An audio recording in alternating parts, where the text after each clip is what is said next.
tema ya lo conocen por el cartel. Es la pregunta ¿por qué creer en Dios hoy?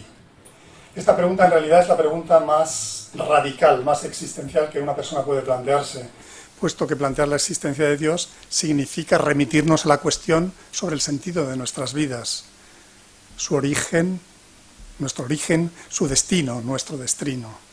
¿De dónde venimos? ¿Qué hacemos aquí? ¿Para qué estamos aquí?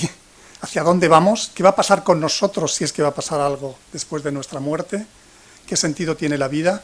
¿Qué sentido tienen nuestras vidas, la de cada uno de nosotros? ¿Tiene sentido la vida si descartamos a Dios?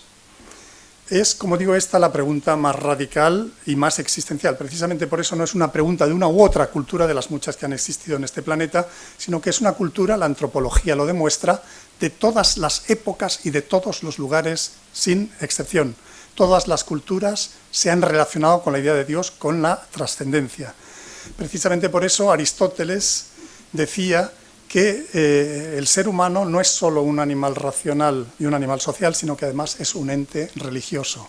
Una idea que tomó al cabo de los siglos el psiquiatra, psicólogo y ensayista suizo Carl Gustav Jung, que, parafraseando a Tertuliano, dijo anima naturaliter religiosa, es decir, la psique humana es constitutivamente religiosa.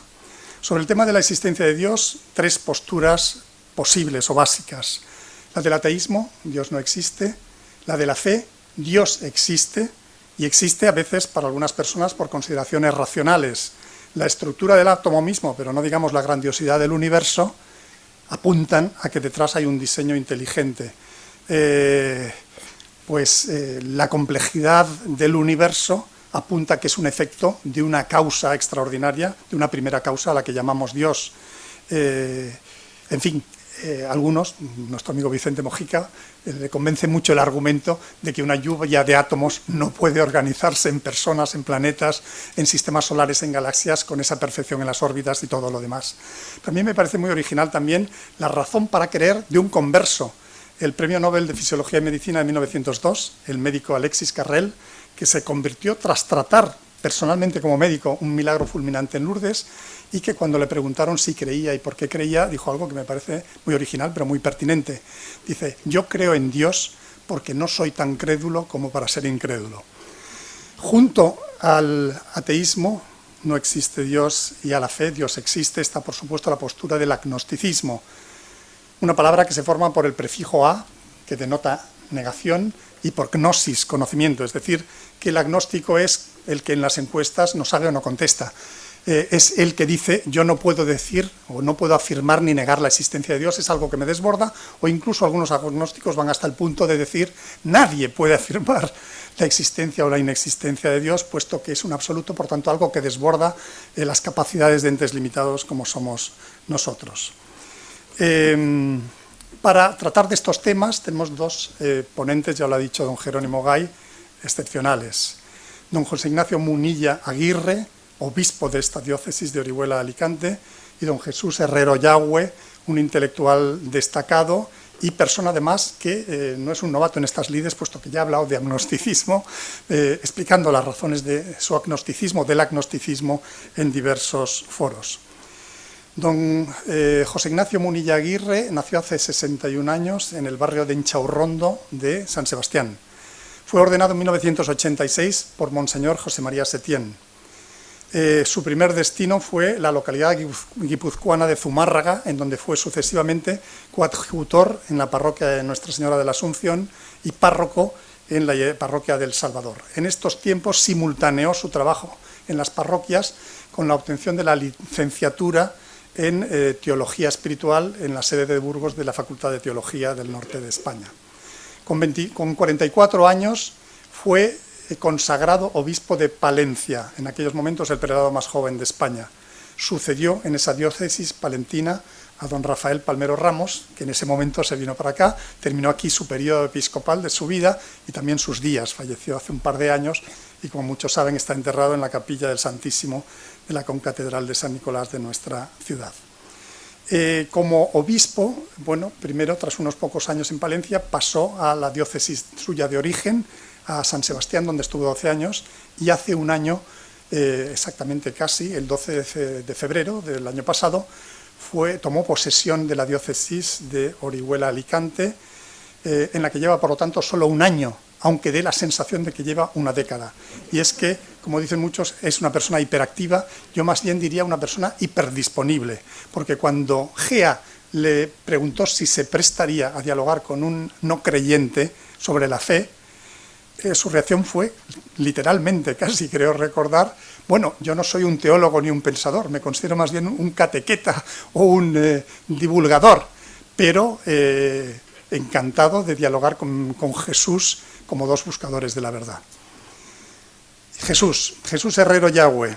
Jesús Herrero Yagüe, un querido y entrañable amigo de Gea, ha sido sucesivamente en lo geográfico, pues jumillano de nacimiento, villenense y finalmente alicantino, tan alicantino que vive en la Plaza de los Luceros.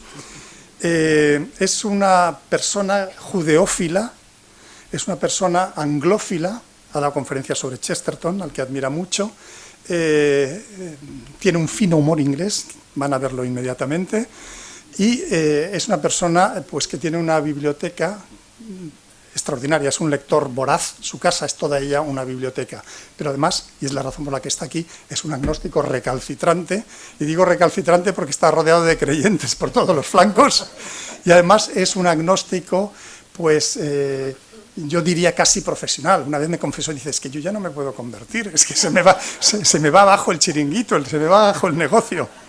Bueno, cuando se le escribió para pedir datos para el currículum, respondió, dice, yo es que no tengo currículum, dice, yo no soy como el señor obispo, como otras personas, yo no tengo currículum, pero luego al cabo de unos días reaccionó y dice, bueno, como algo habrá que decir, aquí mando este texto. Y yo creo que, bueno, para no quitarle el aroma de la persona, sencillamente lo voy a leer en lugar de reinterpretarlo. Esto es escrito por él. Jesús Herrero Yagüe nació en Villena, todo escrito por él. Nació en Villena cuando en Europa todavía gobernaban Churchill, Hitler y Stalin, es decir, es una persona mayor. Creció y estudió el bachillerato en la levítica ciudad de Jumilla y ha envejecido, que no madurado, en Alicante. Desde muy joven comenzó a hacerse preguntas complicadas sin que hasta la fecha haya conseguido contestar a la mayoría de ellas. La enfermedad de moda de aquellos oscuros tiempos, no lo dice pero se refiere a la tuberculosis, que lo ocupó y preocupó durante casi 20 años, le impidió cursar una carrera universitaria como hubiera sido de su agrado y del de sus suegros. Consciente de esa carencia académica, trató de suplirla con numerosas lecturas dispersas y erráticas. Todavía mantiene esa extraña costumbre de leer sin que se aprecie mejora alguna en su cultura. A lo largo de su vida ha sido empleado de banca, modesto empresario del calzado y gozoso jubilado desde hace 20 años. Desde 1970 se encuentra felizmente esposado, aunque como solo se ha casado una vez no puede comparar y por tanto no puede precisar el término de felizmente. Entre sus activos podemos destacar 2 hijos, 2 nietos, algunos buenos amigos y un ático muy soleado. Y en su pasivo se podría mencionar un cierto pesimismo antropológico, algunos achaques crónicos y la inútil reflexión sobre el sentido de la vida. A pesar de eso, ha tenido tiempo para ser el autor de algunos prescindibles libros de pensamientos y aforismos, de unos pocos cuentos olvidables, de una obrita de teatro de próximo estreno y de una pieza lírico-musical que se ha representado con éxito sobre todo entre amigos y familiares, en el Teatro Chapí y en la iglesia de Santa María de Villena. Su irrelevante currículum vitae se dignifica hoy, por fin, con este acto que, según declara, no merecía, pero que le honra. La ausencia de jerarquías en el mundo de los agnósticos ha permitido que haya sido escogido para mantener este diálogo con el obispo de Orihuela-Alicante sin tener que someterse a una previa y prudente selección de méritos. Confía que el amable público y sobre todo Monseñor Munilla no se lo tendrán en cuenta y disculparán su atrevimiento. Bueno, pues entramos ya en materia. La estructura que hemos previsto son 2 intervenciones sucesivas, empezando por Monseñor Munilla, de 10-15 minutos.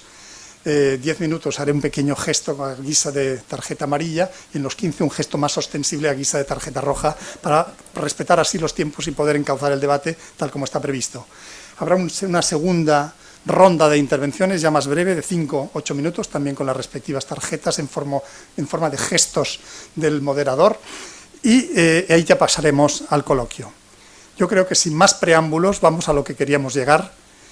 Le pregunto a don José Ignacio Munilla, ¿por qué creer en Dios hoy? Bueno, pues estupendo. Voy a decir una cosa, que yo cuando he escuchado el currículum de Jesús y he escuchado que es admirador de Chesterton, y digo, pues fíjate qué cosas, qué vínculo de unión tenemos entre los dos tan grande, ¿no? La verdad es que ser admirador de Chesterton y ser agnóstico es bastante original, ciertamente.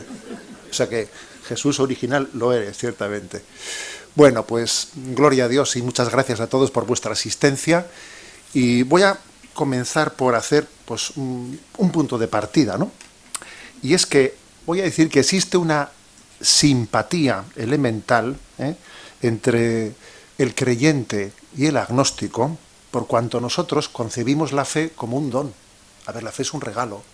Entonces, como es un regalo, ¿yo qué voy a decirle a quien no la tenga? O sea, existe, por lo tanto, una simpatía en absoluto, hay un punto de hostilidad. De hecho, el Catecismo de la Iglesia Católica afirma, ¿no?, pues que el agnosticismo tiene ciertamente pues un elemento positivo, en el sentido que es un camino de búsqueda.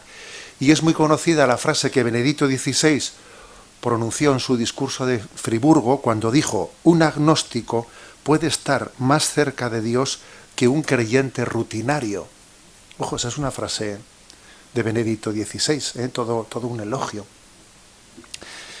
Bueno, en esa misma línea, Pascal decía: aquí solo hay dos clases de personas coherentes: los que han encontrado la plenitud de sentido en Dios y entonces luchan con todas sus fuerzas por intentar ser coherentes con un testimonio fidedigno de vida, y los que no lo han encontrado pero se lo cuestionan y sufren y siguen luchando por intentar encontrar el sentido de la vida. Eso decía Pascal. Solo son las dos personas coherentes, ¿no? Ahora bien, también existe una visión más negativa del agnosticismo, ¿no?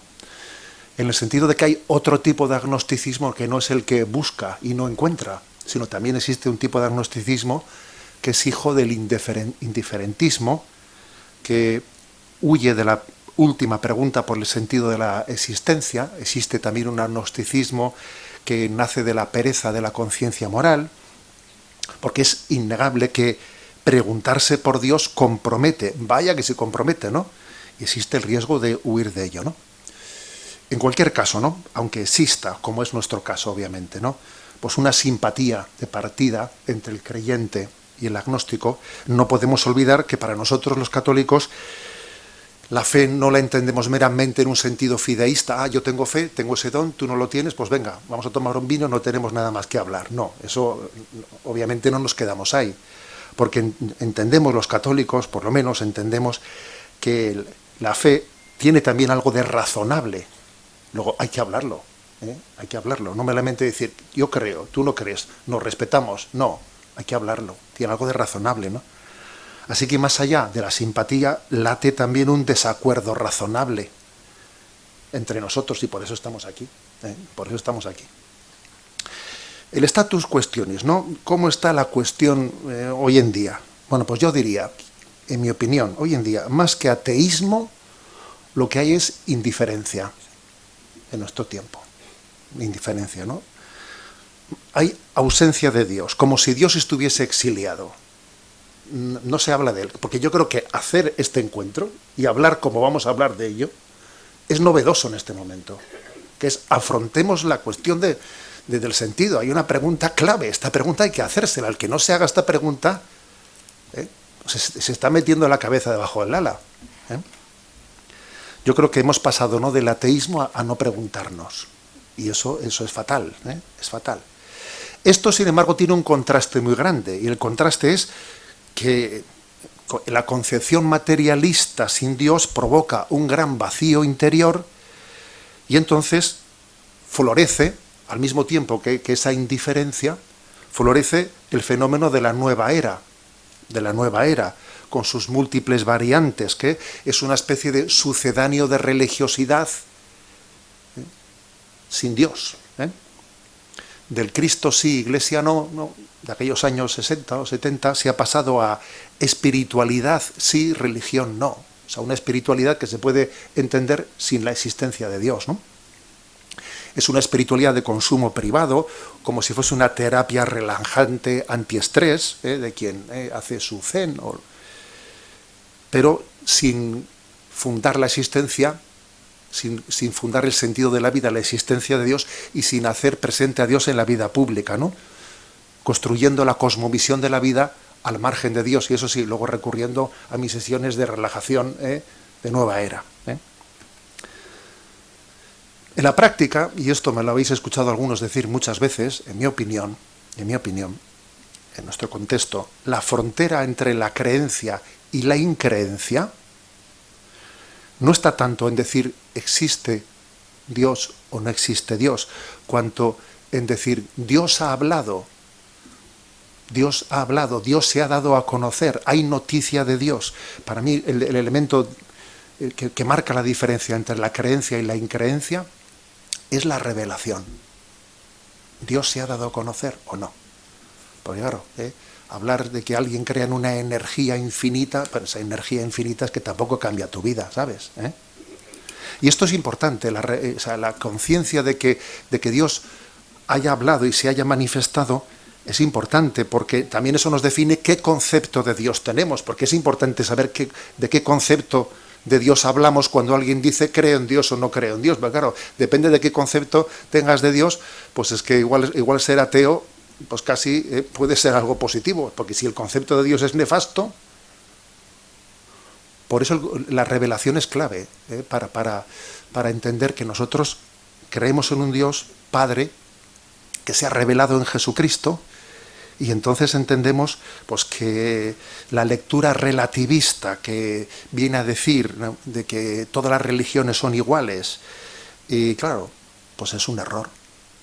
Es un error. Claro que tenemos que tener un diálogo religioso positivo, un encuentro entre nosotros constructivo, pero en la lectura relativista del pluralismo religioso diciendo que todo es igual, todo vale lo mismo, creo que es un gran error, ¿no? El relativismo hace una lectura escéptica, ¿no?, de que Dios haya podido revelar. Y hay que decir que si Dios existe y es amor, es bastante lógico concluir que se haya revelado. Si Dios existe y nos ama, lo lógico es que se revele, porque un padre no se queda con los brazos cruzados y mudo viendo que sus hijos pues se pierden por el camino, sino que habla, viene en nuestra búsqueda, sale en nuestra acogida, ¿no? Entonces, llegado esta cuestión, ¿no?, llegado este momento, creo que ese relativismo ha derivado en una dictadura del relativismo que impone un pensamiento único y se ha convertido en una especie de religión de Estado. Es un Estado omnipotente que ocupa los espacios públicos y que incluso ocupa el espacio que anteriormente ocupaba la religión. Ha sustituido por los 10 mandamientos por la Agenda 2030 y de alguna manera es una especie de nuevo orden mundial en el que esa religión estatalista nos impone una ingeniería social. Yo creo que hemos en esa concepción que más que agnóstica, yo creo que es más bien atea, en este caso, ¿no?, estamos hablando de que el Estado pasa a ser Dios y hace una propuesta de pretender fundar una sociedad nueva, pretender releer la historia desde una ley de memoria histórica, pretender cancelar la tradición de la cual nos tenemos que avergonzar, pretender controlar la educación de las nuevas generaciones, pretender redefinir la antropología, qué es ser hombre, qué es ser mujer, no creer en la creaturalidad, ¿no? Esta religión laicista no tiene capacidad alguna de diálogo con la filosofía, ni con la ética, ni con la teología. Esa religión no estaría en esta mesa sentada. Esa religión laicista estatal no estaría aquí sentada, ¿no?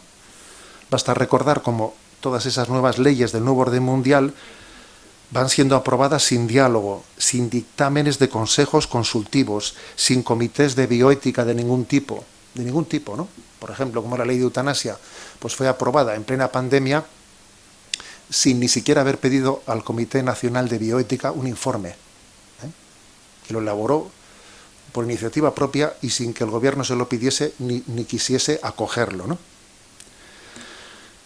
Creo que esta es la clave, ¿no? Esta religión laicista, esta religión de Estado, transforma los deseos en derechos, y para ello, ¿no?, como si fuese pues el genio de la lámpara de Aladino, pretende tener a todo el mundo contento, convirtiendo sus deseos en derechos, potenciando los deseos que ellos creen que pueden satisfacer, procurando suplir los anhelos de trascendencia del corazón del hombre, porque esos no los puede satisfacer, los suple por otros anhelos.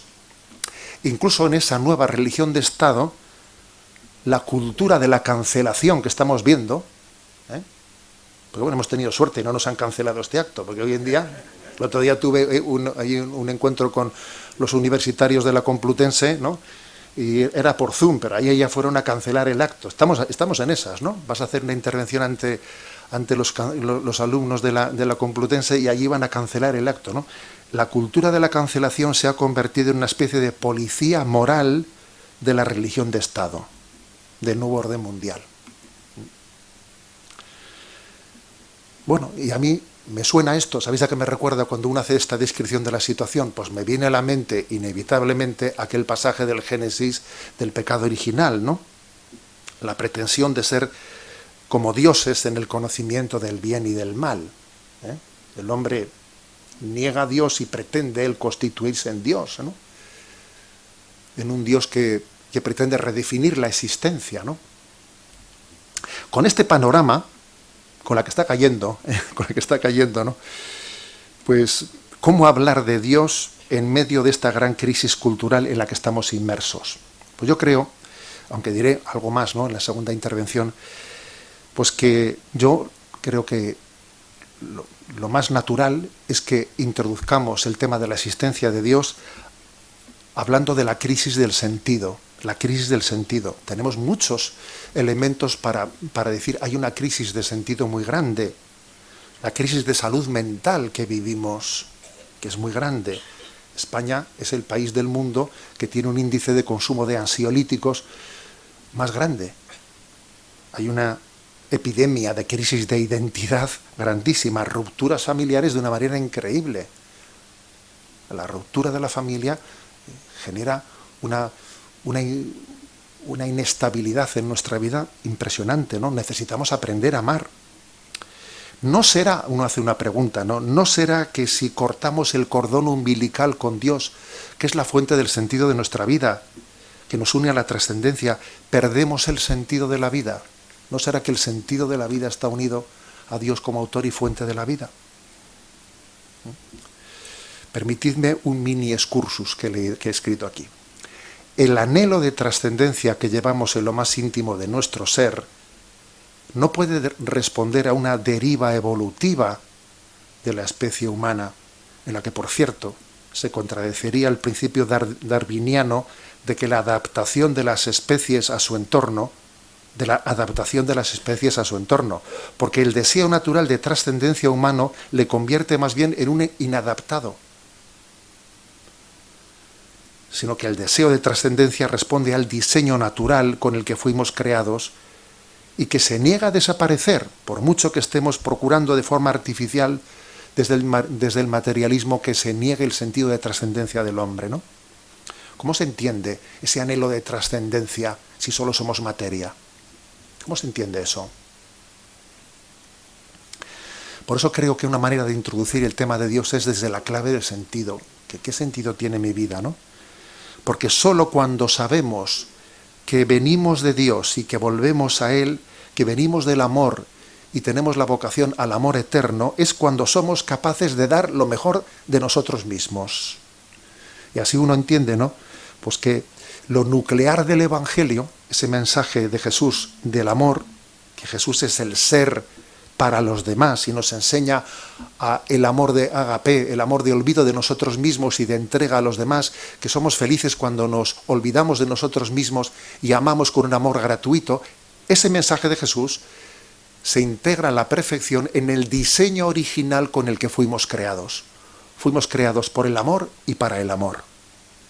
Hemos nacido para amar, porque somos imagen y semejanza del Dios amor, Padre, Hijo y Espíritu Santo.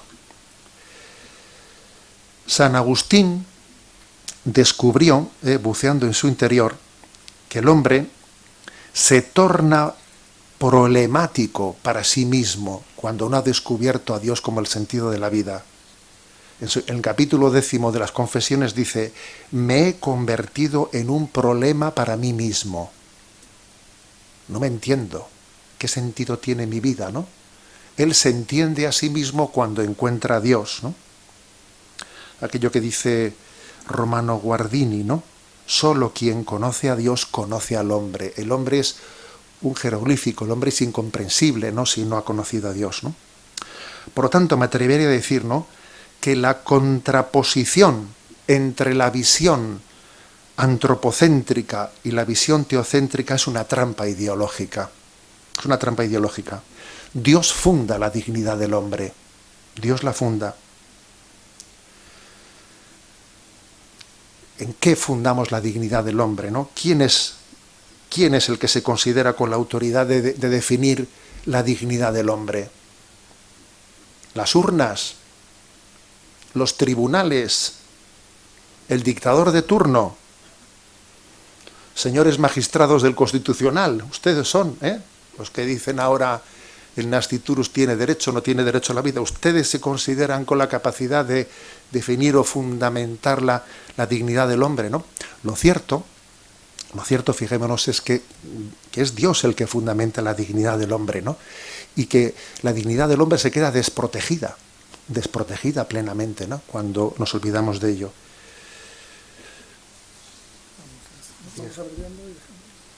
Bueno, pero en fin, hemos empezado muy puntuales, o sea que se puede añadir un poquito más. A ver, añado un poco más y termino. Bueno, pues añado un poco más, no quiero pasarme de mi turno, ¿eh? Aquí es importante respetar los turnos. Creo, por lo tanto, que algo, que Dios fundamente nuestra dignidad, en el fondo, lo que se traduce en algo clave, la existencia del alma. Es que sin Dios no hay alma, no hay un alma espiritual. Y sin alma no hay plena dignidad del hombre, incluso no hay libertad, porque estamos reducidos a un determinismo biológico. Obviamente, si en nosotros no hay un alma, si somos pura materia, estamos plenamente determinados por el determinismo biológico. Entonces, a mí se me ocurre una pregunta, ¿no? ¿Es posible que nosotros pudiésemos estar teniendo, ¿no?, pues este diálogo si únicamente se pudiese explicar por las leyes biológicas de nuestros instintos, ¿no?, de nuestros instintos biológicos? Creo que hay muchas acciones en el hombre que superan y con mucho las leyes biológicas. Sí estamos condicionados por nuestra biología, pero al mismo tiempo hay una libertad en nosotros que solamente se puede explicar por un principio espiritual, porque no estamos meramente determinados por la materia, y por eso somos libres, y por eso somos libres.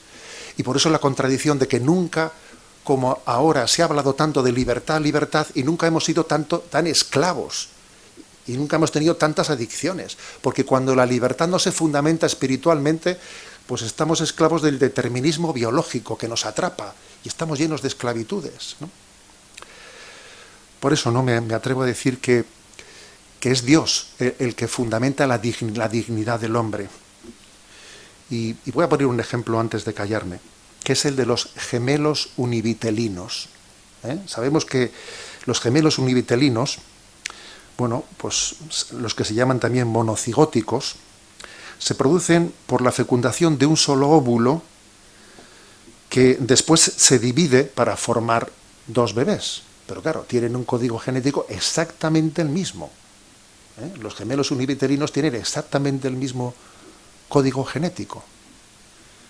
Y en sí, si únicamente no le determinan sus leyes, etcétera, y encima han nacido pues en una misma familia, que han recibido la misma educación, se supone, ¿no?, que tenían que ser dos seres iguales, y sin embargo vemos que los gemelos univitelinos tiene cada uno su genio, su personalidad, ¿no?, y absolutamente propia, irrepetible. Y yo no conozco una madre que diga, pero qué iguales son mis hijos, ¿no? Todas las madres dicen, pero qué distintos son mis hijos, ¿no?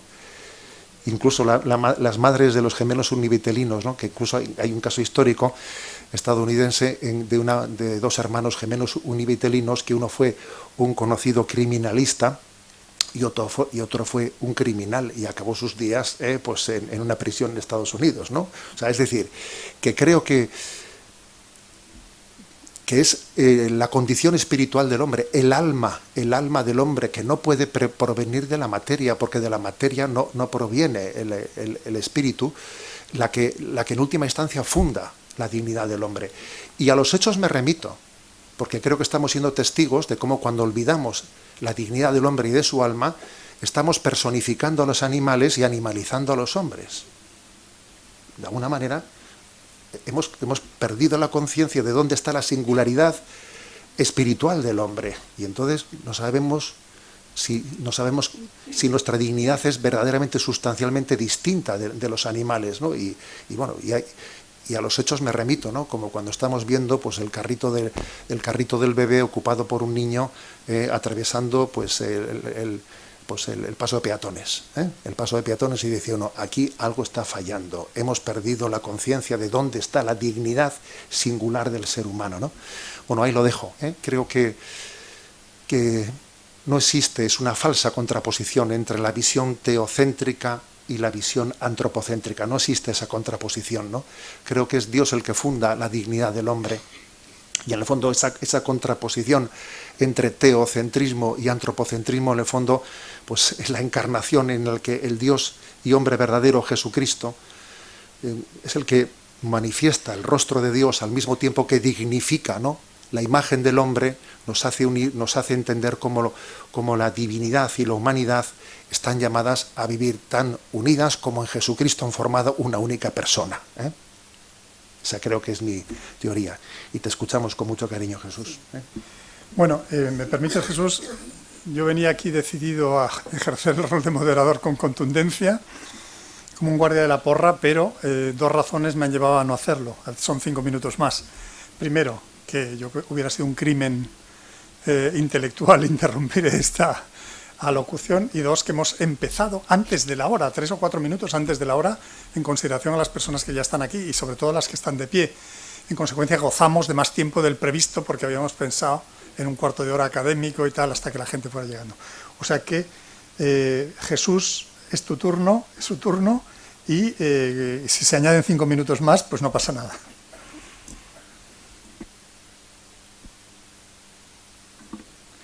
Se me escucha bien, supongo. En primer lugar, voy a hacer un par de consideraciones antes de entrar en el meollo de la cuestión.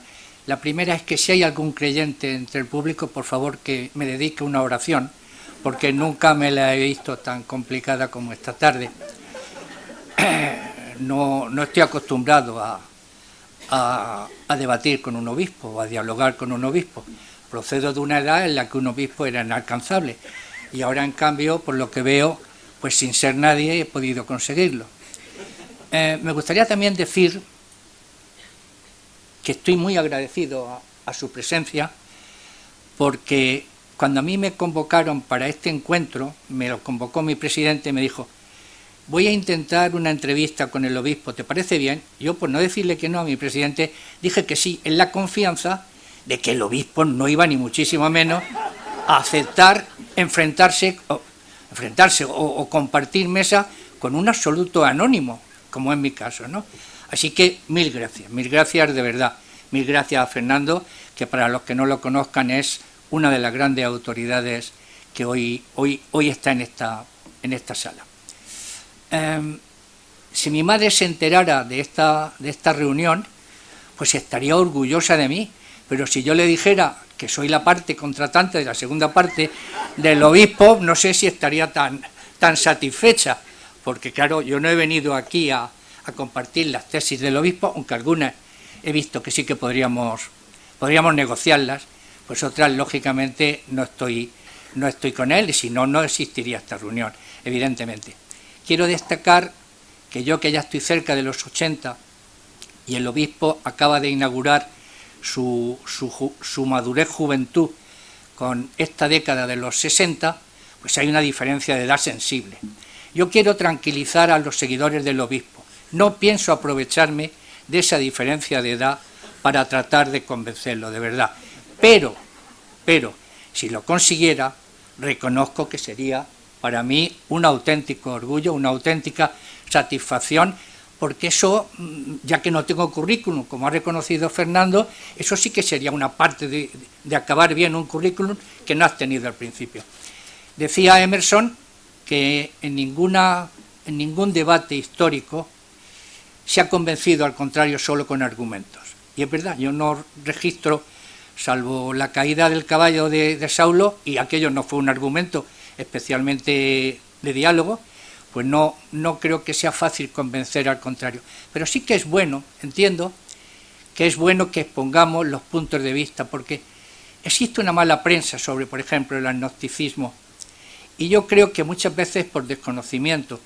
Fernando me ha quitado la posibilidad de presumir de lo que es el agnosticismo, porque se ha anticipado. Yo iba a hablar de un encuentro muy parecido a este, salvando las distancias, entre Thomas Huxley en 1869 y el obispo Wilberforce, en la que más o menos se estaba discutiendo la teoría de la evolución. Pero como ya lo ha dicho Fernando, no viene al cuento ya repetirnos aquí.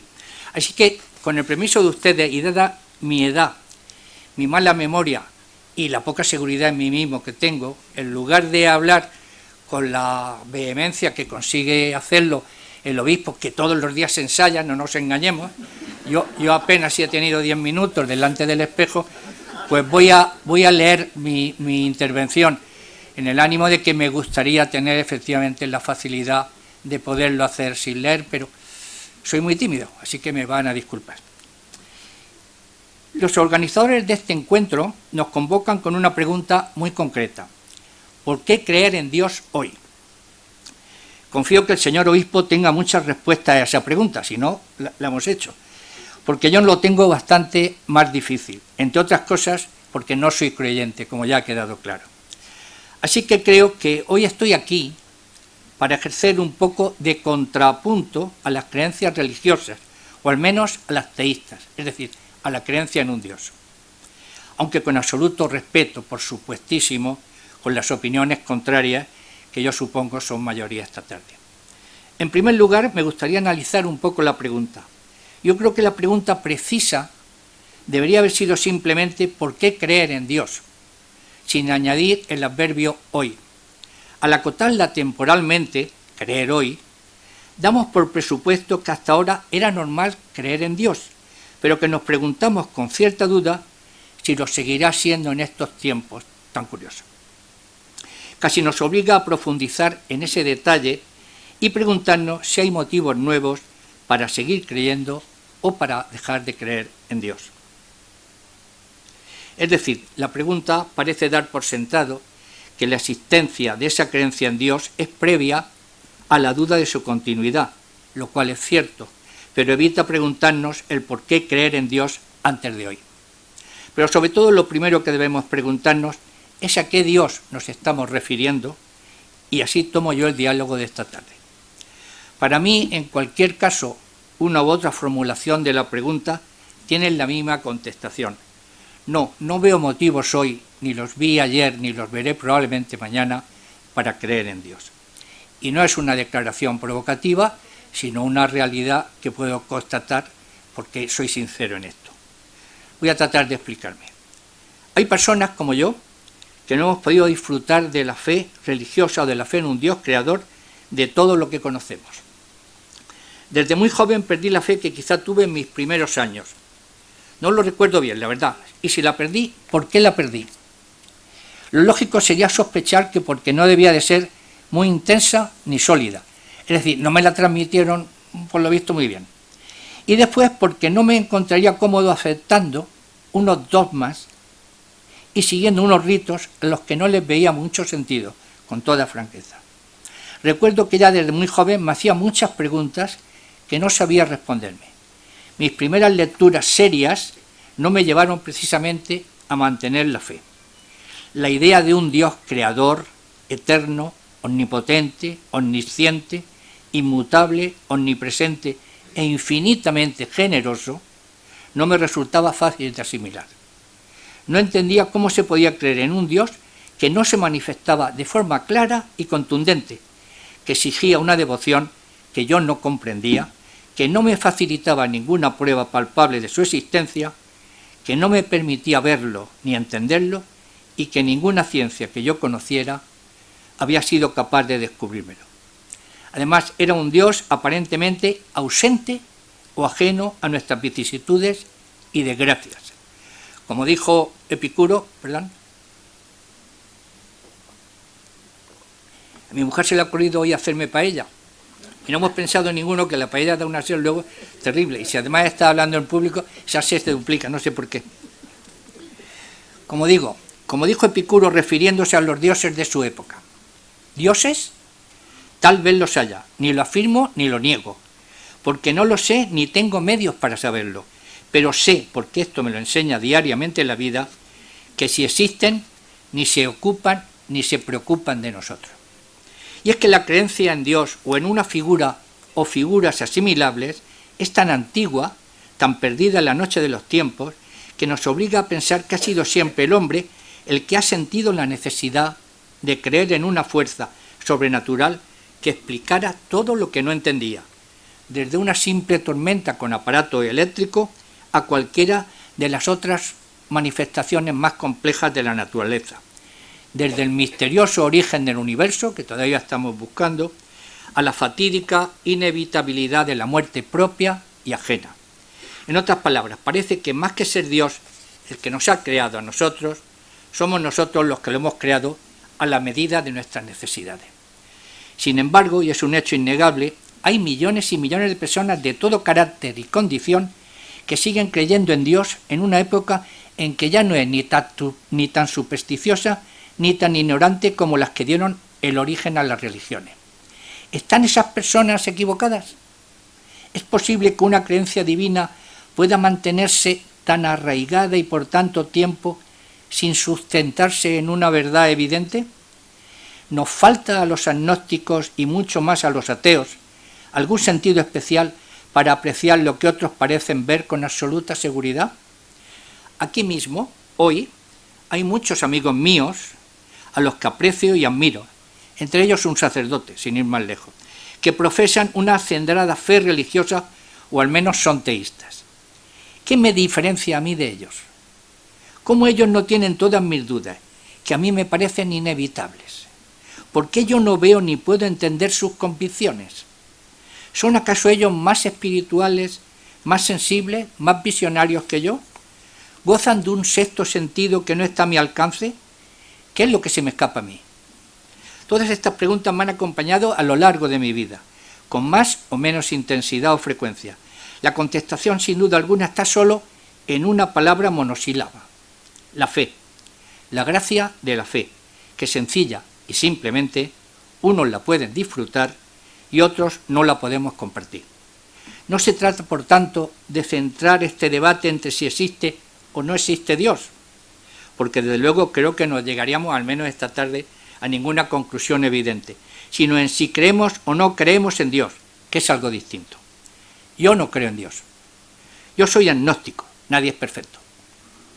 El agnosticismo que yo profeso es el resultado de una falta de fe, de una fe religiosa, fe que para mí es la auténtica clave de bóveda de la inmensa catedral de la religión, cuya presencia en cada sujeto determina su forma de ver la vida e incluso de vivirla. Por decirlo con cierta solemnidad, el misterio de la fe es el auténtico misterio religioso. O crees o no crees, o tienes fe o no la tienes. Y si la tienes, no le demos más vueltas. Ese escudo espiritual te inmuniza contra los argumentos razonablemente lógicos de los no creyentes, te aísla de las dudas y te protege de las inseguridades. Así de sencillo o de complicado, según se vea. Pero la fe, ya se sabe, es una gracia divina que solo Dios puede conceder. Es cierto que San Agustín dice que no se puede creer si no se quiere previamente. Muchas veces me lo ha dicho también mi presidente. Pero yo añado que no basta con quererlo, porque entonces estaría a mi alcance y al alcance de todos los que desearan creer. Es cuestión, por tanto, de suerte o de merecimientos. Y si son estos últimos los necesarios, ¿cuáles son esos merecimientos? Yo, por lo visto, no tengo suerte ni merecimientos. Por lo tanto, no creo en Dios, y su prevalencia hoy día, que es lo que se nos preguntaba, me resulta ajena y distante. Trataré de ampliar un poco estos motivos. La ciencia consiste en investigar los fenómenos que se dan en la naturaleza y establecer para ellos sistemas de capacidad predictiva. No siempre los puntos de partida de esos sistemas resultan comprensibles a nuestros cerebros. La física cuántica es un ejemplo evidente de esto. La Santísima Trinidad podría ser otro. Pero nuestra grandeza es que somos capaces de identificarlos. La ciencia sabe lo que no se sabe todavía, y la búsqueda de ese saber se convierte en su razón de ser. Muy diferente es lo que sucede con la religión, que para subsanar el problema de cuál es el origen del universo y de todo lo que existe, introduce una causa, un Dios, cuya propia causa no se plantea explicar. La causa incausada, se llama eso. Sé bien que existen y han existido magníficos científicos creyentes. Fe y ciencia son compatibles, se escribe con mucha frecuencia. En mi opinión, este aserto no debería confundirnos, ni darle de esta manera a la religión un estatus comparable al de la ciencia, pues ambas responden a principios muy diferentes. Una se basa en aceptar creencias que jamás han sido demostradas, mientras que la otra rechaza aquello que no se puede comprobar o refutar. El que ambas, no obstante, puedan aparecer en el mismo individuo no es sino una muestra de que el cerebro humano es capaz de tolerar experiencias muy diferentes. La ciencia es una disciplina de investigación y duda constructiva que cuestiona con lógica matemática y filosófica pruebas y razón para elaborar conclusiones. La fe, en profundo contraste, exige la suspensión total de la crítica.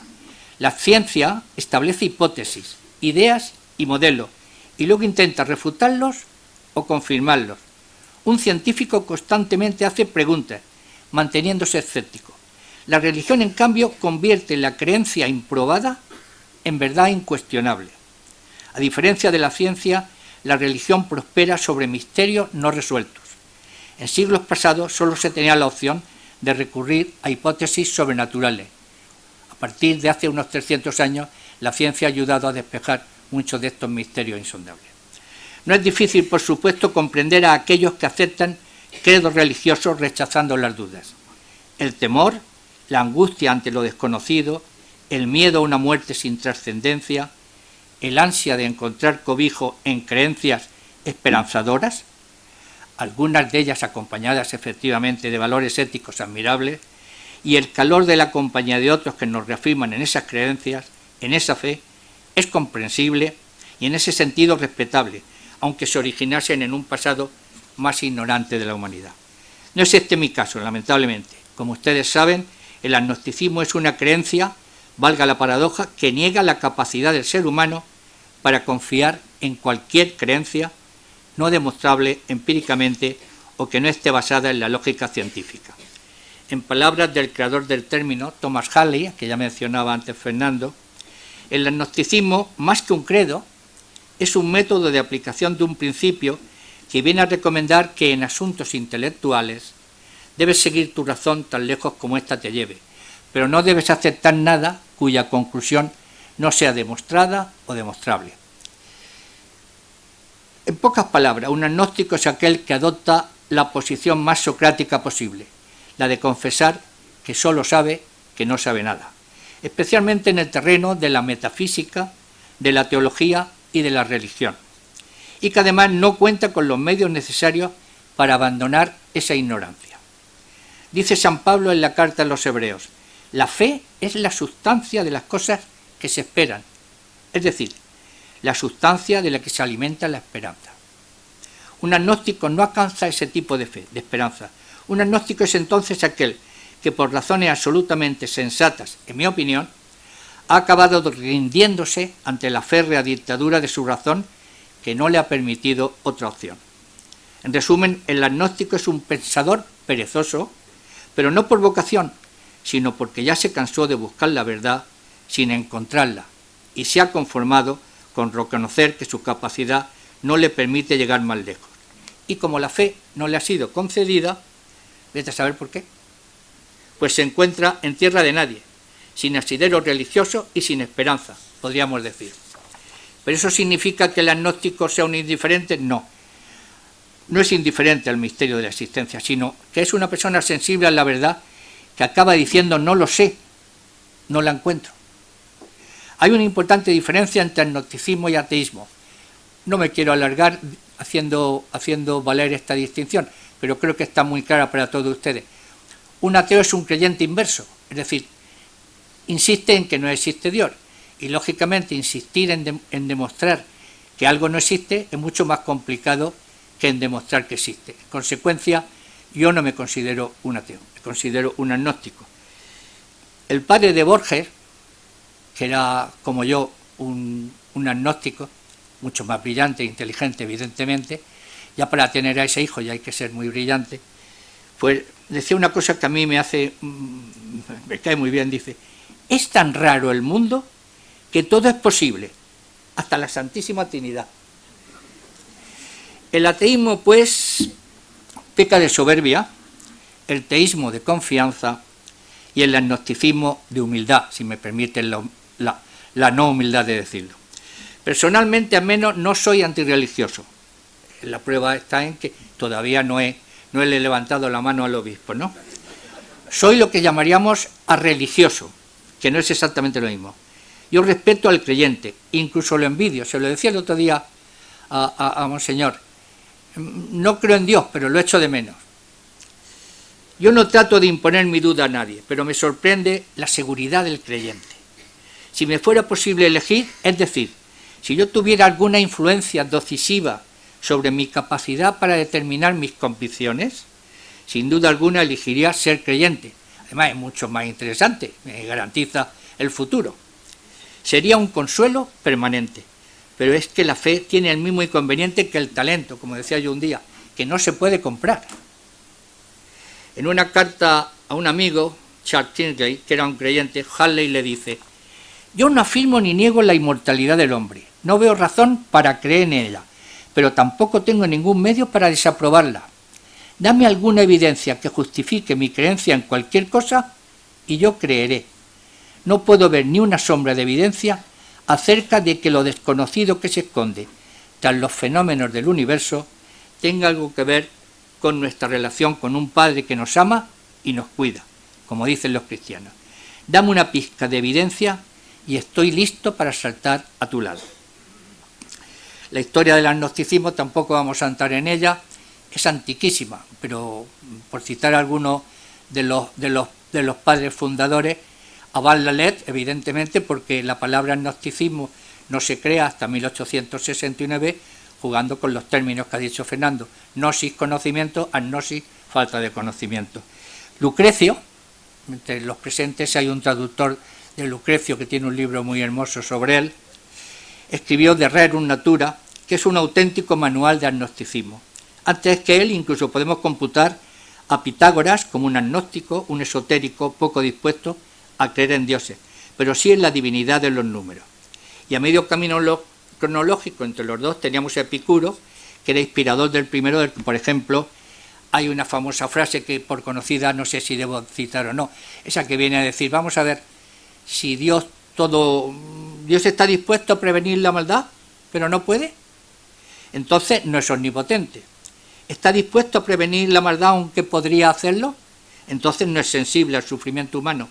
¿Está dispuesto a prevenir la maldad y además puede hacerlo? Si es así, ¿por qué hay maldad en el mundo?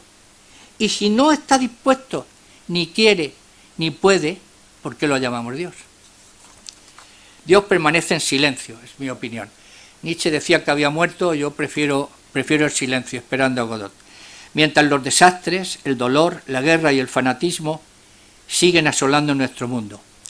Lo que ha pasado en Siria y Turquía recientemente, sin ir más lejos, apela a un azar que rige nuestras vidas y que es indiferente, al menos aparentemente, al destino de los hombres.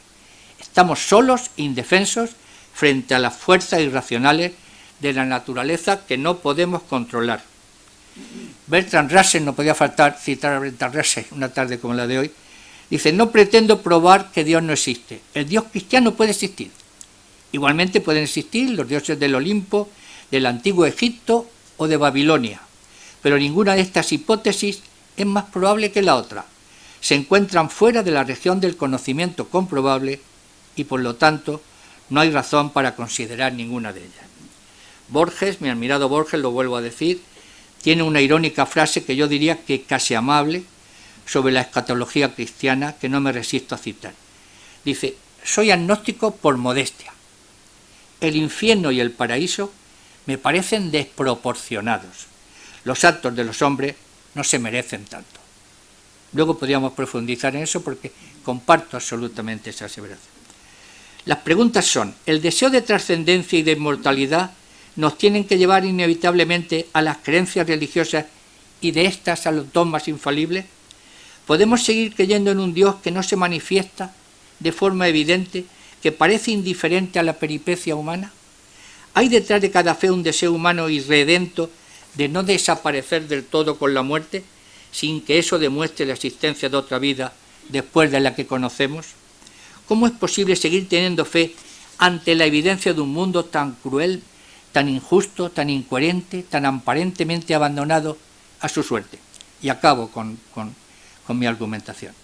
No sé contestar a estas preguntas, ni creo que lo vaya a conseguir nunca, honradamente. Por un lado, no creo en un Dios creador, pero por otro, no entiendo el mundo sin un sentido tampoco. ¿Lo tiene? ¿Y por qué tiene que tenerlo? Yo confieso que dudo, que me falta formación, inteligencia o carácter para estar seguro de entender en toda su dimensión la complejidad del mundo y, en su caso, del supuesto cielo. En cualquier caso, no creo que Dios, si acaba existiendo, nos exija a los descreídos una fe que no hemos podido ni sabido alcanzar. Después de todo, ya sabemos que su oficio es perdonar, gracias a Dios, y si además hay un juicio final, ya me defenderé leyéndole al juez estas reflexiones. Para hacer el bien no necesito la fe.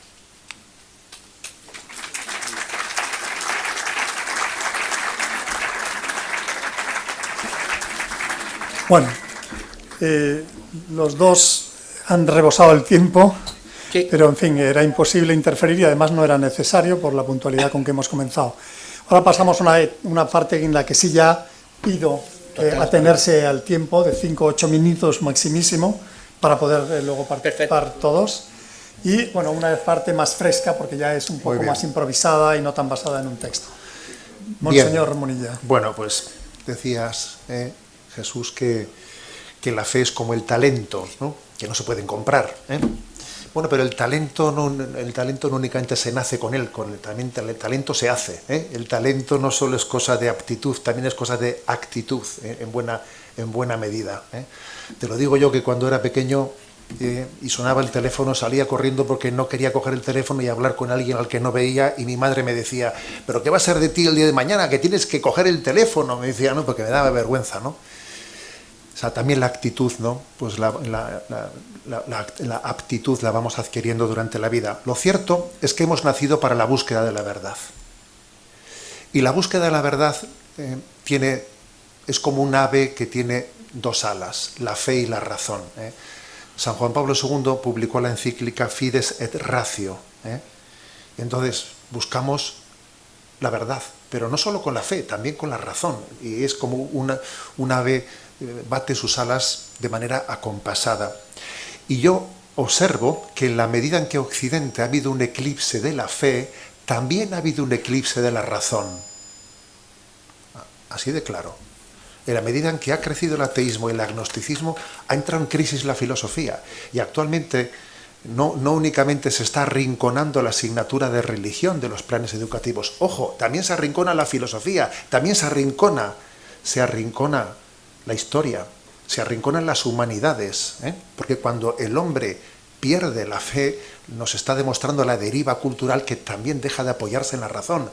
Y entonces tiene una visión de la ciencia restrictiva, como la ciencia experimental, y se olvida de que también la filosofía es ciencia, de que también la historia es ciencia, y hace una visión reductiva de la ciencia y de la razón.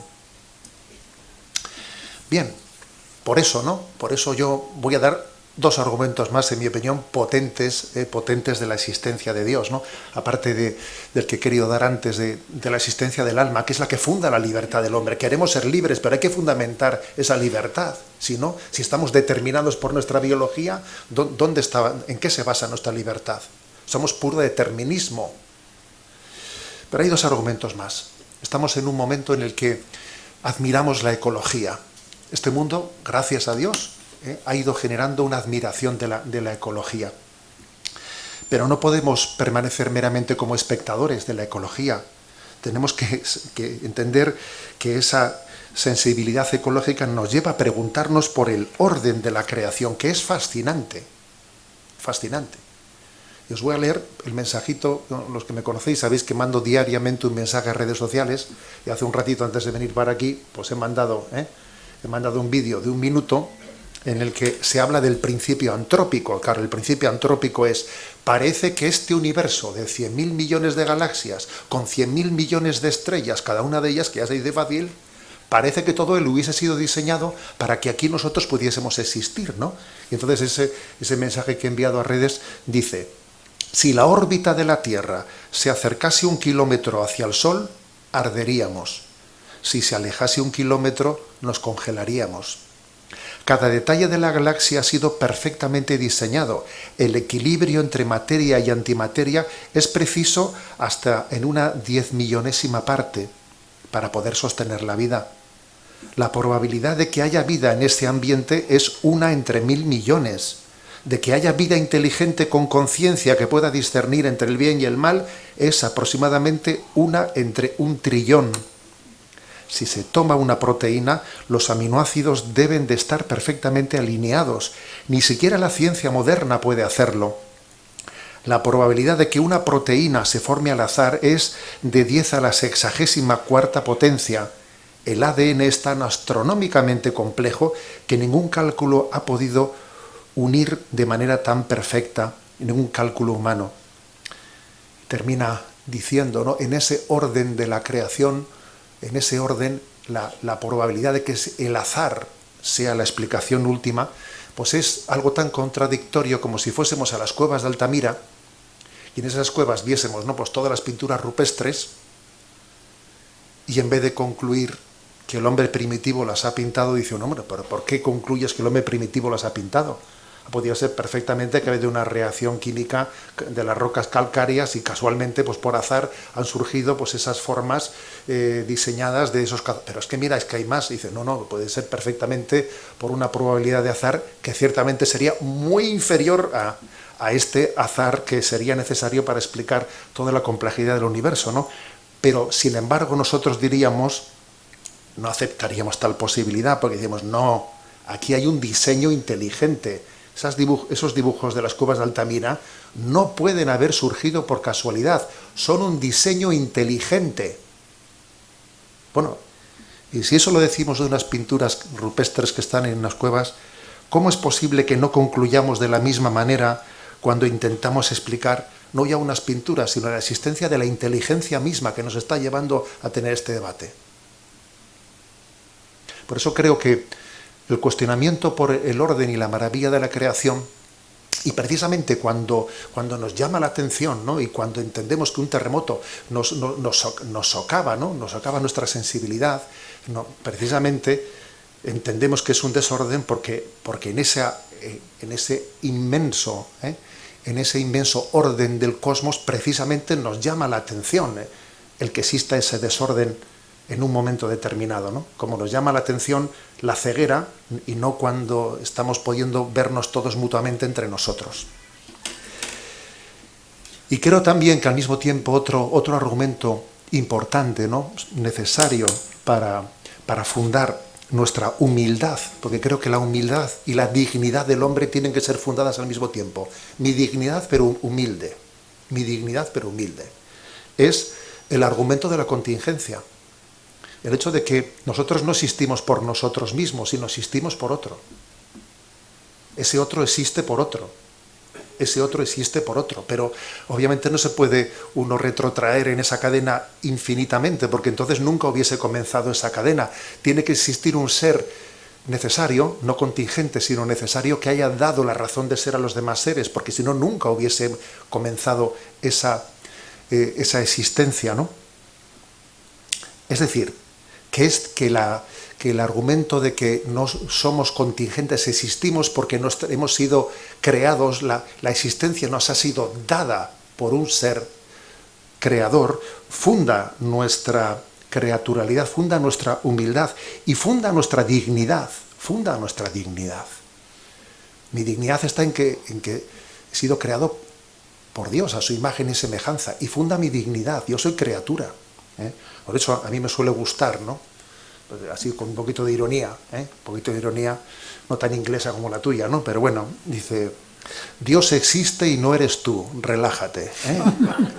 A ver, creo que ambas cosas son importantes, porque es que ocurre una cosa, que a veces, cuando no creemos en la existencia de un Dios, procedemos cual si fuésemos dioses, y entonces verdaderamente el hombre vive, ¿no? Vive en una tesitura que se olvida de nuestra humildad ante la vida, ¿no? Creo que es lo que está ocurriendo en nuestro tiempo, ¿no? Que la increencia en esta cultura dominante va unida a la soberbia. Entonces yo creo que la creencia nos hace humildes, porque tenemos una libertad, ¿no? Pero es la libertad de la criatura, no la libertad de quien pretende el ser, ¿no? El que dé a luz la existencia. Somos nosotros los que hemos sido creados a imagen y semejanza de Dios. No somos nosotros los que vamos a crear un Dios a nuestra imagen y semejanza, ¿no? Por eso, con un poquito de ironía, ¿no? Pues ese Dios existe y no eres tú, relájate, yo creo que se dirige al hombre que necesita, ¿no? Encontrar el sentido de su vida y al mismo tiempo necesita descansar y saber que estamos en manos de un Dios providente que tiene un plan que supera nuestra capacidad de comprensión, pero que confiamos en Él porque se ha revelado en Jesucristo como el Dios infinitamente bueno. Bueno, lo dejo ahí y luego seguimos hablando. Muy bien.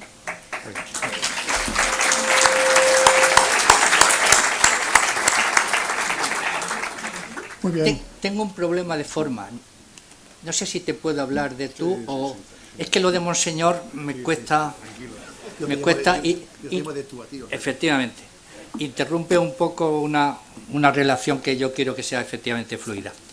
Voy a coger prácticamente tus mismos argumentos, pero los voy a tratar de una forma ligeramente diferente. Cuando tú hablas, por ejemplo, del universo, el universo, como sabéis, pues existe prácticamente, las últimas cifras son 13.800 millones de años. No sé si entendemos bien esa cifra, costaría escribirla. Eso significa mucho tiempo.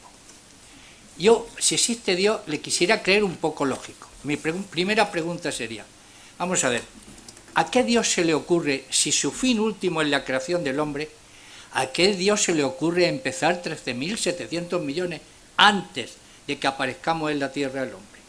Es decir, no parece que tenga mucho sentido, aunque para Dios no existe el tiempo, para el hombre sí, que somos la medida de todas las cosas.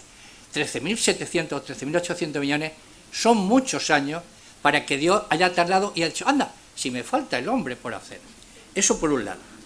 Por otro lado, el universo observable, que no conocemos la totalidad del universo, como sabemos, porque no podemos verlo todo, evidentemente, el universo observable puede tener unos 100.000 millones de años luz. Ya sabéis que un año luz es el tiempo, es el espacio que se tarda en recorrer a 300.000 kilómetros por segundo, la luz. Imaginaos lo que es un año luz. Bueno, pues 100.000 millones de años luz es brutalmente. Entonces, ¿qué Dios que está pensando en la creación del hombre se le ocurre decir, voy a hacer un escenario tan brutalmente impresionante que el hombre cuando aparezca en la Tierra se va a quedar bobo? Es decir, es necesario que haya estrellas que no conseguimos ni ver. ¿Para qué ese desperdicio de material? Si realmente la idea era crear al hombre, si el hombre quiere creer en un Dios que ha pensado en él, no estoy descartando a Dios, sino en un Dios personal, ¿para qué este desperdicio de material, de tiempo y de espacio? Eso por un lado. Luego, cuando enlazamos, por eso digo que yo no descarto la idea de un Dios creador. Ahora, como se han dicho siempre en toda la historia de estos debates, crear un Dios es prolongar el problema. No tenemos explicación para el hombre, pero sí que queremos creer en Dios. Es decir, no sabemos todavía cómo aparece la vida en la Tierra. Se ha intentado en laboratorio conseguir una célula y no se consigue. Desde hace 62 años que se hizo el famoso experimento aquel, no se ha conseguido todavía en el laboratorio crear. Eso juega a favor de la posibilidad de un Dios. Pero resulta que nosotros lo que no entendemos, lo que no sabemos explicar todavía, se lo imputamos a un Dios. Como si la aparición en nuestra justificación de un Dios fuera algo más sencillo de entender. Oye, no entiendo nada, pero Dios sí, había un Dios y ya está, y el Dios hizo esto. Es difícil de comprender eso. Por eso yo ese Dios casi lo puedo aceptar, pero como decía Carl Sagan, estamos hablando de una mente, estamos hablando de una entidad. Yo creo que si esa entidad existe, con todos los respetos, poco tiene que ver con el Dios de Abraham. Realmente esa es mi opinión. Después, si esto ya lo bajamos a la religión que representa el obispo y que practican muchísimos de ustedes y en la que creen muchísimos de ustedes, también tenemos aquí un problema, porque aparentemente ese Dios que ha creado ese mundo tan inimaginable necesitó mandar a un hijo a través de una madre virgen para rescatarnos, para borrar los pecados. ¿Qué pecados? El pecado original. ¿Y cuál es el pecado original? El de Adán y Eva. Pero hombre, si está demostrado que somos evolucionados, no hubo un Adán y Eva. Nunca podríamos decir cuándo fue el último mono y cuándo fue el primer hombre. Luego, había que matar, entre comillas, a tu hijo para librarnos de un pecado que hicieron en todo caso, si es que existieron Adán y Eva, lo hicieron hace millones de años. No le veo ningún sentido, honradamente. Por eso, ese Dios católico o ese Dios cristiano, por ampliar más la base, me cuesta mucho aceptarlo.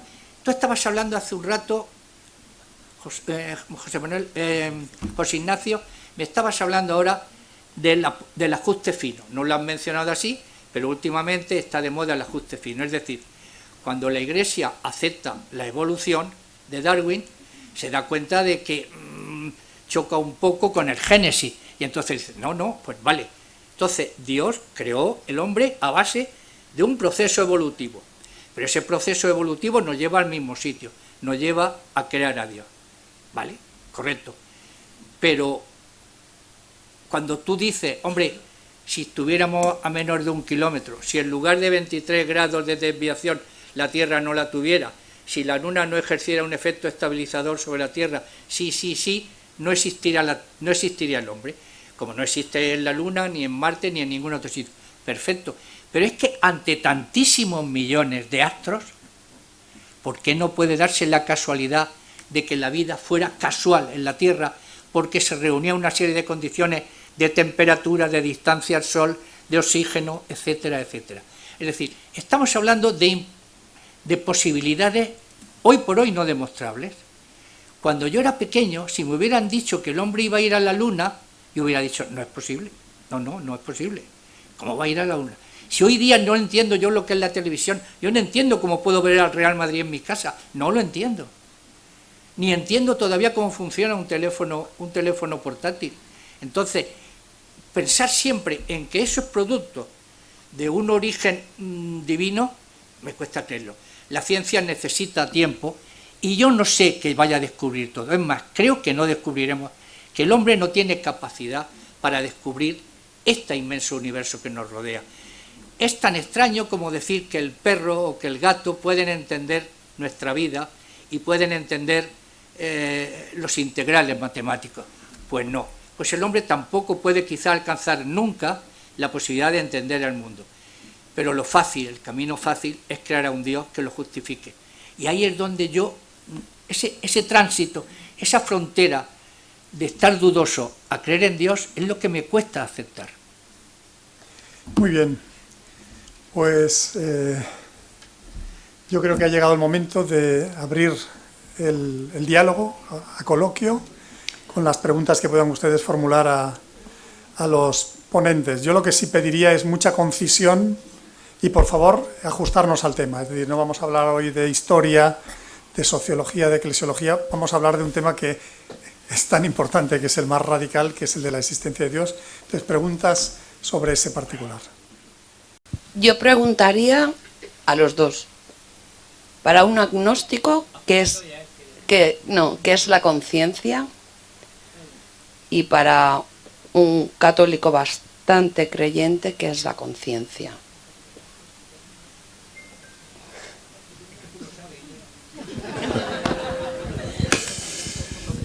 Bien, obviamente la conciencia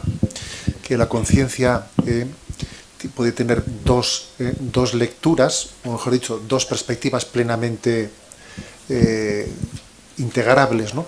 Por una parte decimos, ¿no?, que la conciencia es una instancia que es superior al hombre. Decía Kant, hay dos cosas que me fascinan, que es la conciencia que me supera y las estrellas que están encima de mí, ¿no? Es decir, que existe una voz que es capaz de contradecirme, que es capaz de decirme: eso que has hecho, lo has hecho por tu interés, lo has hecho porque te convenía, lo has hecho porque pues tu placer te pedía hacer eso, o tu interés materialista, pero eso que has hecho no es correcto, no es conforme a un bien, a una verdad, no has actuado en verdad. O sea, obviamente es una instancia superior a la propia voluntad, una instancia ante la que el hombre está llamado a obedecer para actuar correctamente. Desde el punto de vista de antropología filosófica, podríamos decir que es como una huella que Dios ha dejado en la criatura, en el alma. Desde el punto de vista de la antropología teológica, podríamos decir, como decía Viktor Frankl, que es una presencia oculta de Dios, porque esa ley natural que anida en nosotros no deja de ser hija del Dios que ha creado esa ley natural. O sea que desde la perspectiva nuestra podría tener esa doble lectura, desde la antropología filosófica y desde la antropología teológica. Y de paso, aprovechando que el Pisuerga pasa por Valladolid, voy a decirte, Jesús, que yo también, ahora respondes a eso, pero voy a decirte que yo también me he hecho la pregunta esa de ¿y qué sentido tiene la inmensidad de este universo, teniendo en cuenta que nosotros somos tan pequeños? Pero esta desproporción ¿a dónde va, sabes? ¿Y sabes a dónde he llegado en mi respuesta? Obispo. No.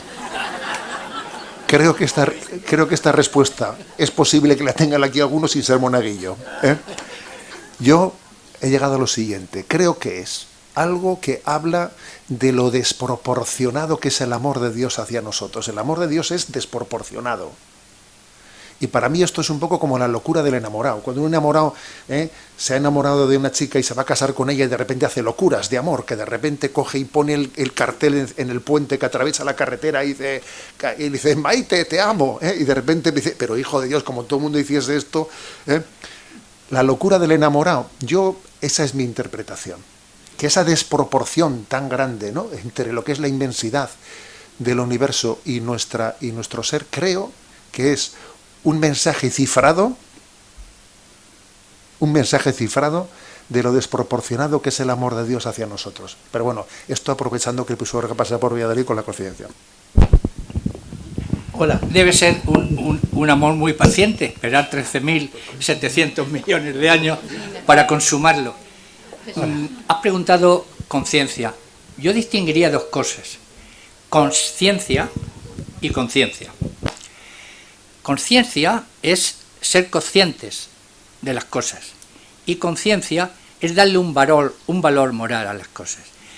Que somos conscientes, lo somos porque todos los animales más o menos evolucionados son conscientes de su situación y son conscientes de su entorno y de lo que representa en muchas ocasiones ese entorno, especialmente el hombre, que es inteligente.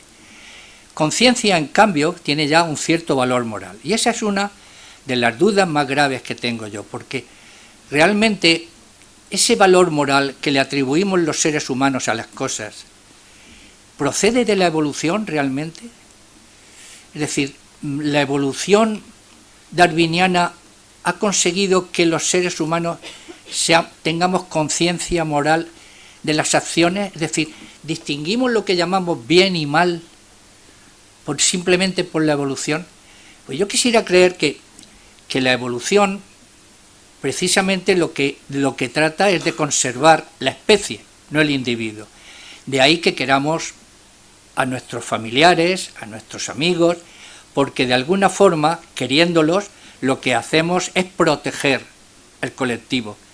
Transmitimos nuestros genes a través de ellos y, lógicamente, todo lo que le vaya bien a quien me ayuda a transmitir mis genes me beneficia.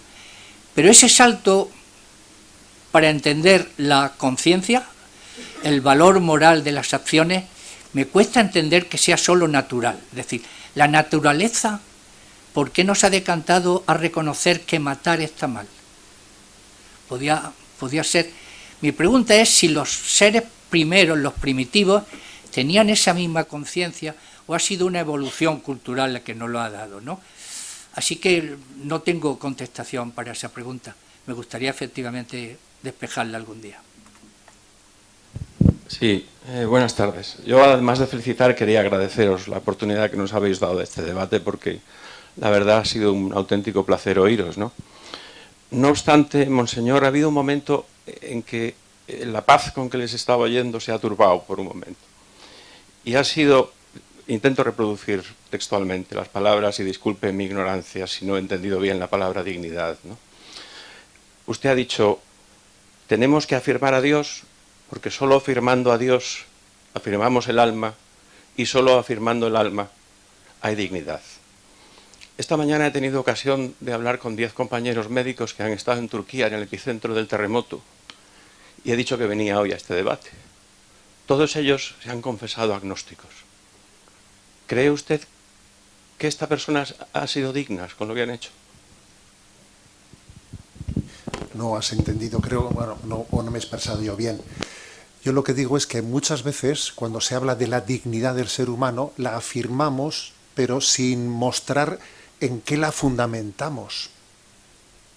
Y claro, llegamos a grandes contradicciones.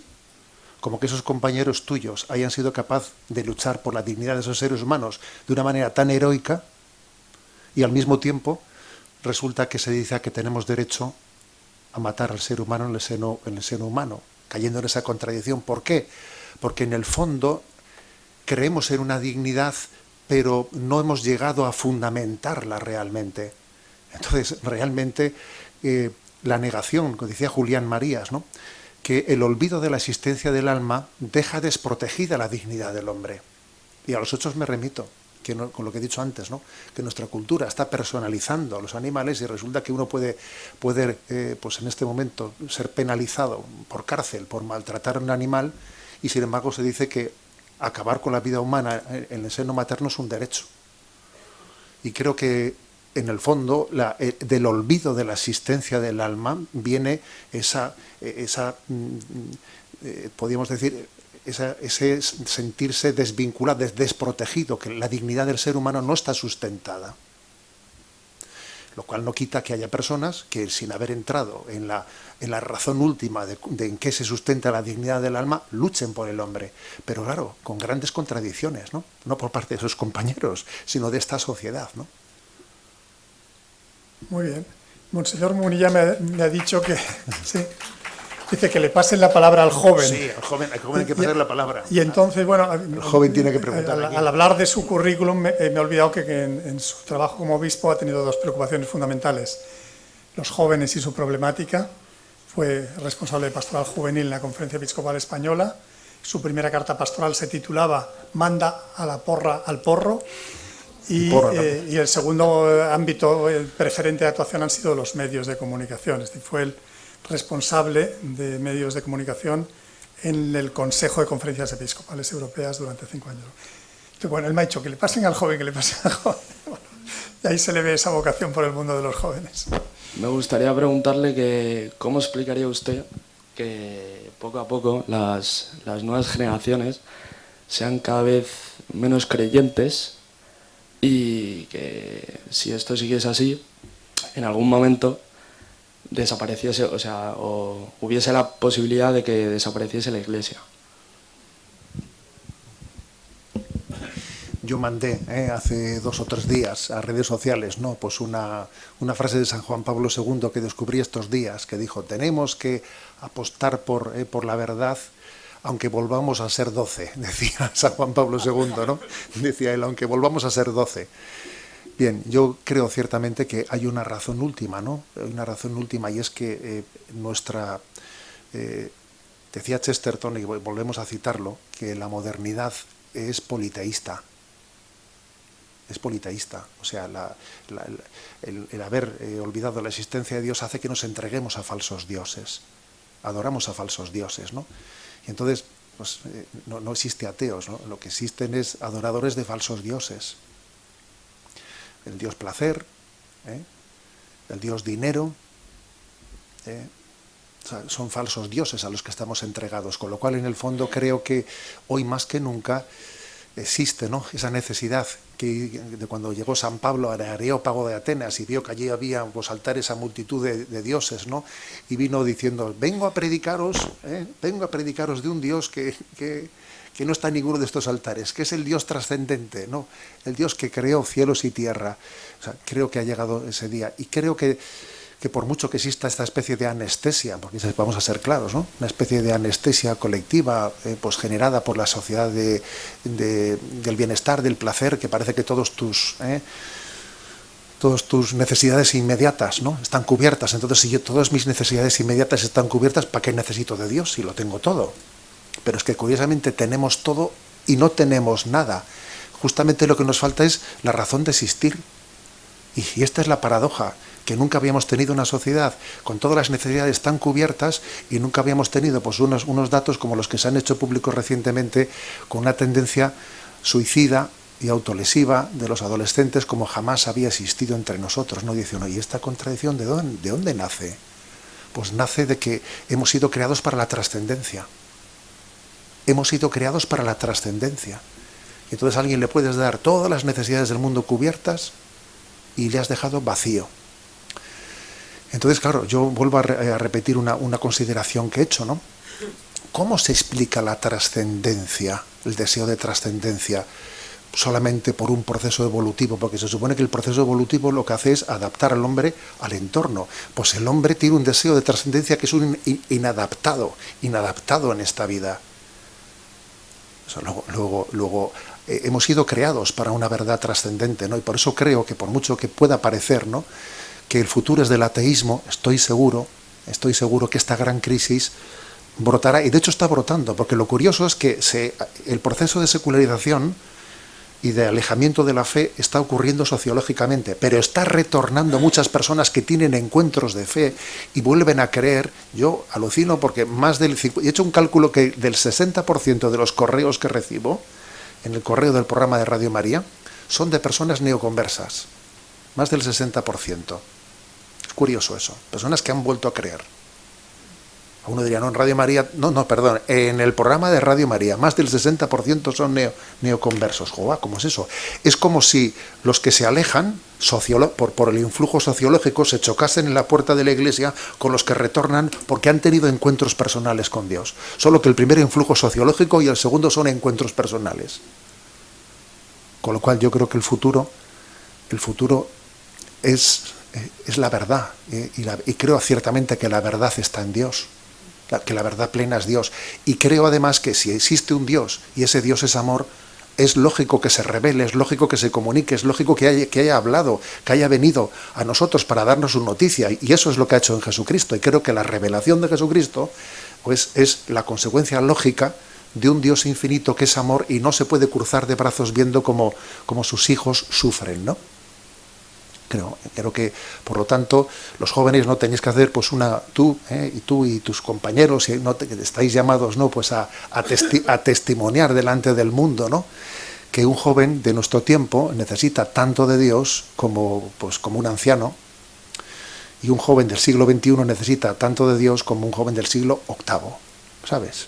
Porque estamos hablando ciertamente de que el título de la conferencia igual le sobraba él hoy, ¿sabes? Pues porque estamos hablando de una necesidad eterna de todos los tiempos. Muy bien, vamos a tener que ir concluyendo. Sí, yo, Pero, en fin, Eduardo Ruiz, ¿no? Tú querías hablar, ¿no? Tenemos todavía un par de minutos. yo una puntualización exclusivamente porque lo que ha dicho Monseñor, ha hablado de la trascendencia, porque que es un tema evidentemente muy importante. ¿Por qué tenemos ese sentimiento de trascendencia? Es decir, si no pensáramos que hay algo más, quizás no se nos habría ocurrido nunca la idea de que después de la muerte hay algo más. Pues yo quisiera justificar esto diciendo que el hombre está todavía en evolución.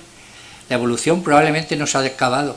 Quizá algún día, cuando se acabe la evolución completa del hombre, hayamos perdido el deseo de trascendencia. Un poco más. ¿Perdón? Estoy hablando de la evolución darwiniana. Sí, la selección natural. No. Sí, hemos evolucionado. Creo que eso no lo íbamos a discutir, pero me parece bien que se aporte. ¿No crees en la evolución? ¿Crees que el hombre ha sido creado de forma tal y conforme ahora aparece en la Tierra?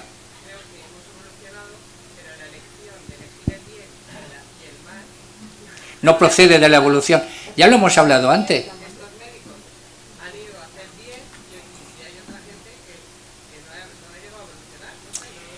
Eso nos mete en un, con permiso de todos, nos mete en un camino de muy difícil solución.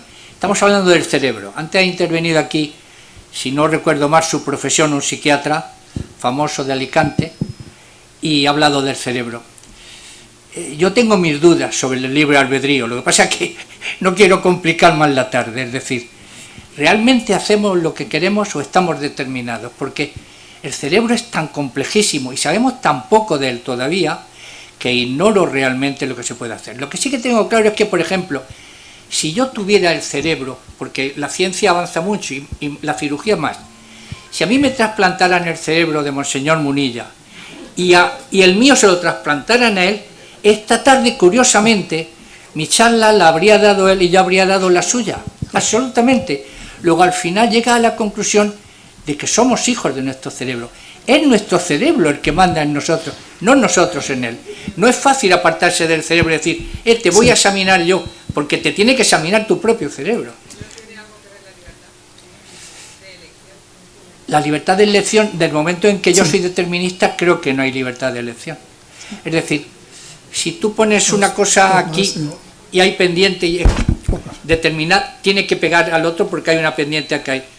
Si nuestro cerebro tiene una serie de combinaciones químico-eléctricas complejísimas que nos llevan a tomar decisiones, esas decisiones son producto de nuestra libertad o producto de la casual combinación químico-eléctrica. Esa es mi duda. Sí. No estoy afirmando nada, estoy únicamente dudando. Eso, en fin, aquí yo creo que seguiríamos indefinidamente en muchas manos. Vamos a tener dos intervenciones concisas más.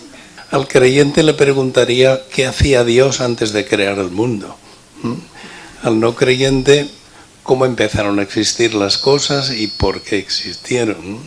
Después también, cuando llegamos a decir, intuimos que existe Dios, nos referimos al Dios tal como lo entendemos los cristianos o a ese Dios del cual cada uno tiene un concepto. He tratado de ser muy conciso y quizá por eso no lo he dejado todo muy claro, pero esta es la cuestión. A ver, yo por eso he insistido, y es una cosa que repito mucho en mi predicación, que la clave está en la revelación.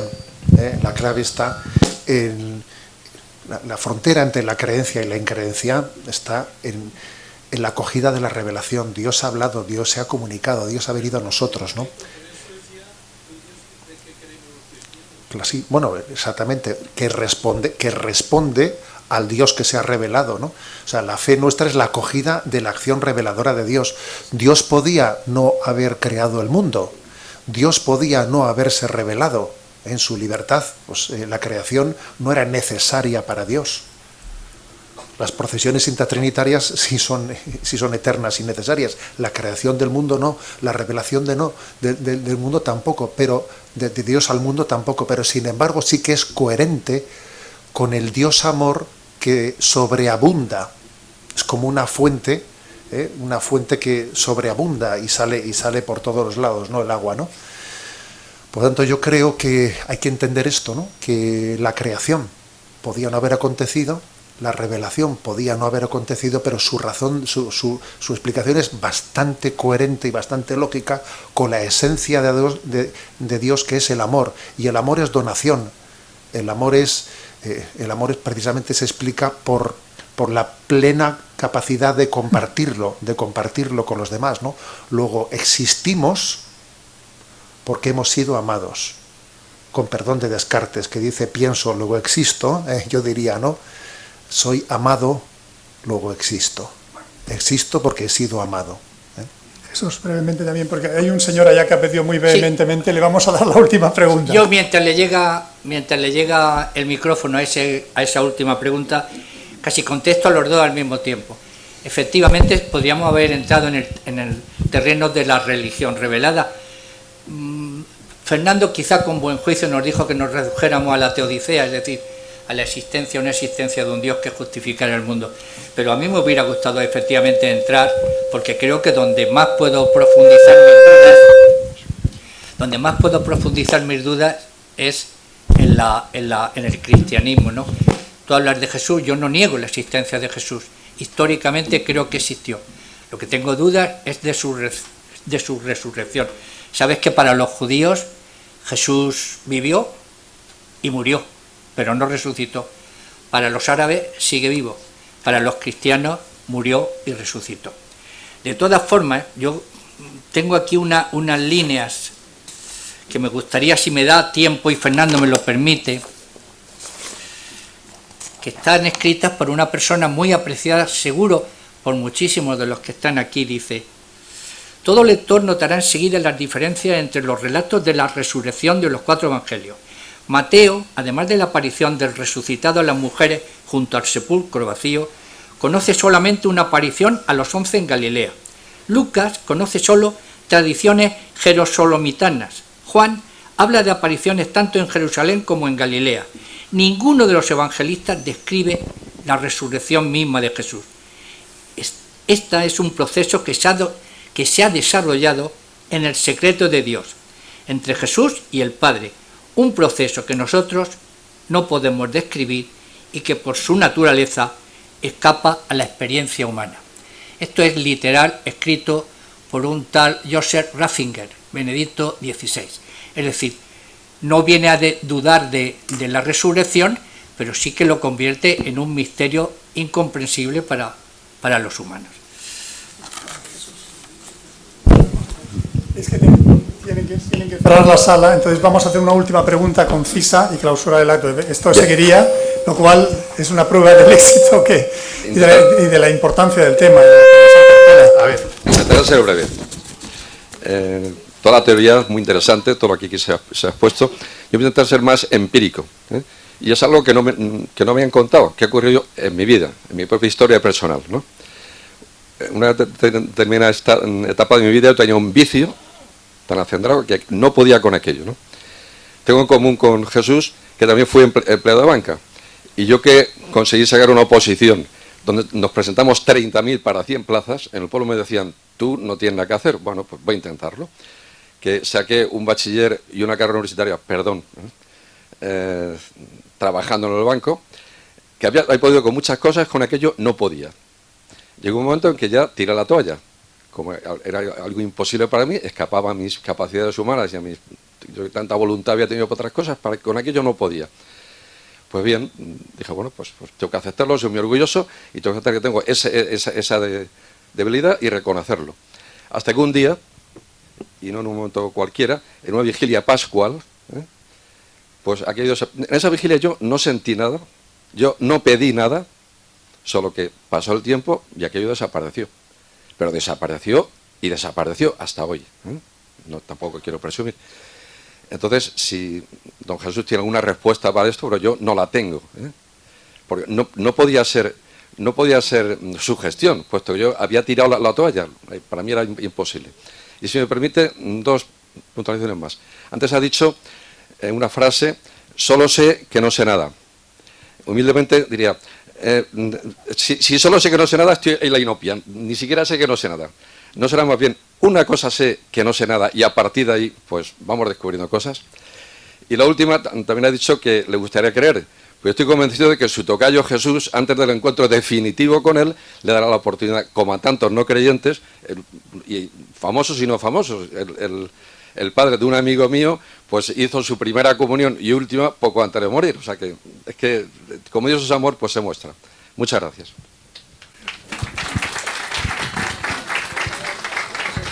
Muy bien, acepto con esperanza esa posibilidad.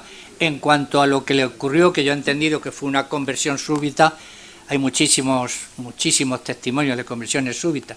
Ahora se me ocurre la de Paul Claudel, por ejemplo, que era ateo, entra a una iglesia y la combinación de música, ambiente y tal lo convirtió en un católico, llamado un católico ferviente y muy divulgador. De hecho, quiso convertir a más de un compañero. Acepto cualquier posibilidad. Quiero decir que yo, cuando estoy hablando de Dios, estoy hablando de un Dios posible. Pero hoy por hoy, mi sentido común, y disculpen que esto pueda significar que ustedes no lo tienen, ni muchísimo menos, mi sentido común propio me dice que no tengo argumentos para creer en él. Pero recojo el guante con muchísima ilusión entre usted y el monseñor, a ver si esta tarde sale de aquí algo positivo. Bueno, esa última intervención yo creo que es muy interesante porque plantea lo siguiente. Aquí hemos centrado este debate entre Jesús y un servidor, especialmente nos hemos centrado en los argumentos racionales. Pero tú has hablado luego de las vías racionales, ¿no? Pero tú has hablado algo importante, que son las existenciales. Y tú, cuando has contado esa experiencia tuya, pues me he acordado de ese ciego del Evangelio que cuando le preguntan a ti quién te ha curado y se arma aquel lío de tal, los fariseos no quieren admitir, él dice, yo solo sé que antes era ciego y ahora veo. A mí no me preguntes más. Antes era ciego y ahora veo. Pero ¿quién es Jesús? ¿Qué te dijo? ¿A dónde fuiste a lavarte? Perdón, yo antes era ciego, ahora veo. No puedo decir más. Y eso ciertamente es un argumento de mucha fuerza, que tiene más fuerza que los argumentos racionales. Porque en el fondo es la experiencia de que Dios ha cambiado mi vida. Y dice, madre mía, no hay efecto sin causa. Aquí yo me había chocado contra un muro que era infranqueable, que era pues una adicción, era lo que sea, pues yo de repente he visto que en un momento determinado yo he renacido. Y frente a ese argumento existencial, palidecen los argumentos racionales, ¿sabes? O sea, los filósofos y los teólogos tienen que decir, vámonos de aquí, porque en el fondo la fuerza la tiene el testimonio de lo que Dios ha hecho con nosotros, que ese es el gran signo de su existencia. Muy bien. Ya. Bueno, vamos a terminar.